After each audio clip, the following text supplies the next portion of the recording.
Hey, Hello, Treva. Treva. Hey, we're here tonight to talk about grief support, and that is exactly what Lending Our Shared Stories is all about. Some of you all have experienced the loss of a loved one recently. Some of you, all your loss may have occurred quite some time ago, but I want to share that does not diminish the fact that loss is still loss, hurt is still hurt, pain is pain.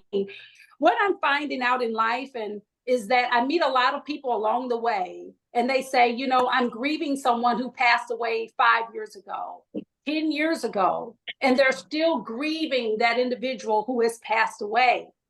And the only thing that I can share to admonish you all tonight is to find your voice, find your journey of healing. For me, my journey was talking about it, but everyone's journey is not the same. I know some people, they work their way through the pain, but at the end of the day, you're going to have to deal with that pain. It's not going to go away till you confront grief. So I want everyone to remember, I must confront and face my grief. No matter what the grief is, you got to take it by the bulls and you got to look grief in the eye and say, you know what? I'm going to get through this. And however I need to get through it, a counselor, a support group, and that's what L.O.S.S is. We are a support group. But my mom passed away last month, a month ago, Sunday. Miss Wanda came to our house and spoke with our family, which I thought was great right before the funeral about grief and depression and things that comes with grieving. And I appreciate that, and I'm thankful, and I'm just praying that loss will help me along the way. I'm sure. I'm honored that we could have been a part as far as to let our light shine. So we're here for you and anyone that's experiencing loss at this time. We want you to know that reach out to us. Last year, getting close to almost a year, Teresa was in the hospital and she's had an amazing recovery. And I just want to thank God, not only is she a part of L.O.S S, but her L.O.S S family reached out. And I'm just thankful that, you invited us into your life and that we could be there for you as we still are for your recovery. Thank you for that amazing prayer. Loss is love, empathy, compassion, kindness, and respect. And it's like the love that you want to receive, go out and show love to somebody else. It's just like get involved, find something to pull you up out of that sadness. I started roller skating. For those that remember me back in the day, I was doing these large skate parties, but really I was just doing it because I was grieving, and skating was an outlook. It was an outlet for me to just get out. And so whatever that is for you all, find that open door, and we're here to listen. There's no right or wrong way to grieve. So I want you guys to forgive yourselves, love yourselves, embrace whatever that is that you feel. You have to embrace it, because if you don't embrace it, you'll be that person saying, I've been dealing with this for 15, 20 years. You never get over it, okay? But you can move forward, and we're going to give you tools to help you move forward. Y'all ready for Sierra? Yes. All right, let's put our hands together for Sierra. How you doing, my friend? I'm doing good. How are you? I'm good. Why are you excited to be here? You just wanted to come on so we can see your beautiful face. What is it that you wanted to say tonight? Because we're happy to have you here. So, first, I just want to say, thank you for having me. I don't know if Treva knows this, but I remember when Treva started L.O.S S. And when she started L.O.S S, she didn't know that I was still grieving the death of my father. So my father passed away. It's been 15 years ago this year in August. And to this day, I still grieve my father. And just having a group of support like this is just absolutely amazing. I wish this was around 15 years ago, but I'm grateful for it now, because grief has no expiration date to it. It doesn't matter if it's 20 years, 30 years, you still have some form of grief. And grief just doesn't exist just in death. During the time that I lost my father, I was also going through a divorce. So I didn't know what to do. I didn't have a clue of what to do. And when you grieve, people think that it's supposed to look a certain way, right? People think that you're supposed to feel a certain way, and they want you to feel how they want you to feel. They want it to look like how they want it to look like, and that's not always the case. My grieving process did not look pretty at all. And there was times, and Treva can tell you, Treva saw me as some of the worst moments of my life. Ooh. But yeah, it was ugly. It was some ugly moments. But I didn't have a time frame. And my support system was very, very minimal, very small, because I didn't know how to reach out to people. I didn't want to, because, I didn't want to be judged. I didn't want to be judged for what I do. I didn't want to be judged for what I don't do. I didn't want to be bothered. So, there was days and nights where I would, call one of my friends to come and help me with my kids if they knew that I was going through, and I would lock myself in a room for 3 or 4 days, and I would just stay there. And then one of my friends, she came one day and she said, Sierra, you got to get out of this room. You got to get out of this bed, and you got to get up, because you burying yourself and you still alive. And so that done something to me, that stuck with me. Um, so I had to get myself up, and I had to motivate myself. There was days where I didn't feel like motivating myself. There was days where I just had to, wear this mask of life is okay and everything was okay. And, I would tell myself that, thinking that life was okay and that I was okay, and I really truly was not okay, because I am basing my emotions and my feelings off of what everybody else feels like how I should, feel, and what my feelings should look like based off of that. Um, and it was not good. Um, but I'm really truly grateful for the people that I did have, in my corner, and that I do have today. And I'm so grateful for Treva, because there were some moments, even in my lowest, when depression kicked my butt for a little bit.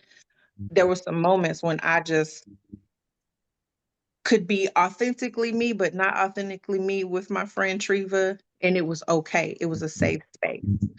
Um, I would encourage people who are dealing with any type of grief, any type of loss of anything, whether it be, a divorce, whether it be a financial loss, whether it be, you've lost your home, you've lost your financial things, whatever your loss is. I would encourage people to, number one, first and foremost, what develop a relationship with God. Number one.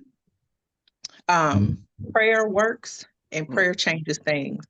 But sometimes we need a little bit more than just a prayer life. See, there's therapy and there's counseling.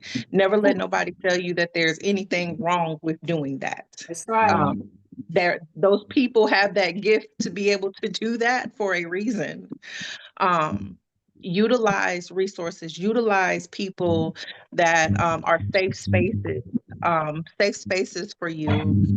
And I'm so grateful that Treva had the courage to create this ministry that she has for loss, because there are so many people who are grieving the way that I did, and in private, and still grieving like that, and don't feel like you are able to, in a safe space, or be able to grieve at all and have a support system. Let your process of grieving happen.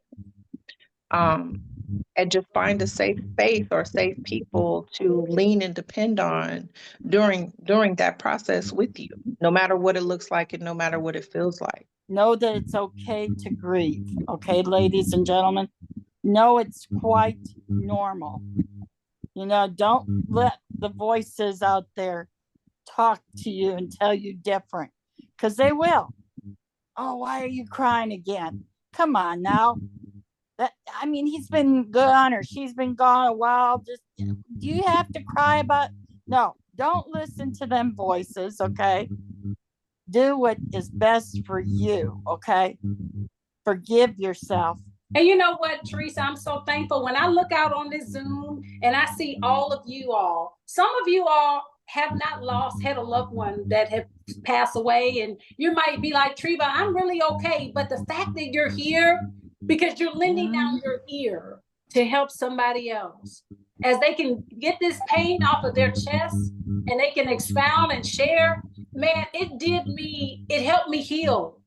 The other day I was reading a Charlie Brown book to my son, and it was a scene where the girl kept putting the football up, telling Charlie Brown to kick it, and then she would move the football, telling Charlie Brown to kick it, and she would move it. And he would say, good grief, good grief. And because I knew I was about to come to a grief meeting, I'm like, I wonder how is that good? Because in my mind, grief is always associated with loss, which is frustration, which is, upsetness. And so I had to go on Google and say, what was the point of Charlie Brown saying good grief? And it was because the story is marked by his determination, all of his setbacks, all of his letdowns. Anytime he was bullied or his feelings was hurt, he made a determination to keep trying. I actually read the book from beginning to end, and he never kicked the ball. She never let him kick the ball. And then the last page was she went in the house and the little brother came outside and set the football up. And so the question she asked when the brother came in, well, did you let him kick it? He said, you'll never know. Sometimes we deal with stuff and don't know why we have that resiliency, but sometimes it grows out of that grief. So then it made me understand grief can be good, because if Charlie Brown got better, he didn't get bitter. He didn't cuss nobody out. He didn't kick him in the face. He didn't spit on her. Right. He just there was something inside of him that would, to me, remind me of what's inside of me. Like, I can't give up. Like, I want to be hateful. I want to be mean. I want to act like I don't care about nothing. I want to. In the moments that I've tried that, I lost something else. So then it becomes this cycle of loss that you never learn how to grieve from loss in the beginning. So now you're thinking grief is just all bad and that's all I'm going to have. So I might as well just say, you know what? I lost the most important people to me. Amen. I might as well chuck it up. But if I'm like Charlie Brown and I can consider grief being a good thing, maybe I can look at it from the flip side and say, you know what? That's some good grief. I learned myself. So you just have to find enough space within yourself to say, I don't know what this is going to look like. I have no idea why I even have to, go through it in this way at this time with all this going on. And then boom, it's always going to be something else. But I read a quote today and I'll end. We wouldn't have to worry about the raindrops if we learned how to dance in the rain. So it's like, that's very interesting because we get mad at rain. Everybody's like, oh, close down. In my grief, rain became very significant. I would literally find rain sounds on YouTube and that was calming.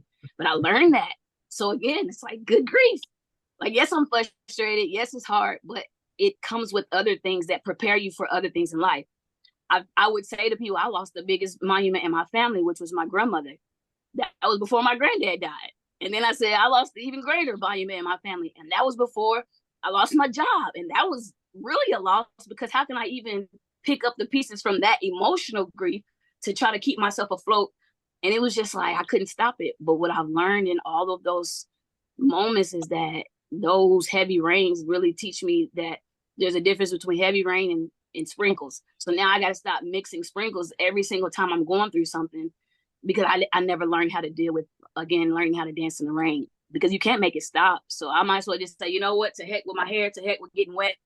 If I get a cold, well, maybe somebody really come give me some soup. I ain't got to eat chicken all day. Something, but it's something about learning that you can still be so beautiful even wrapped up in the roughest, whatever mask, as Ms. Treva said. So it's just interesting that, again, we can say good grief because it can bring about some growth and some change and even prepare you for other things in life.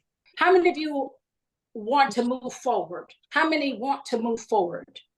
Oh, there we go. Everybody, every single person. But we say, I don't know how to do it. Well, we're here tonight to tell you how through lending our shared stories. You're here tonight because you're wanting things to change. You're not happy with how maybe things have been going.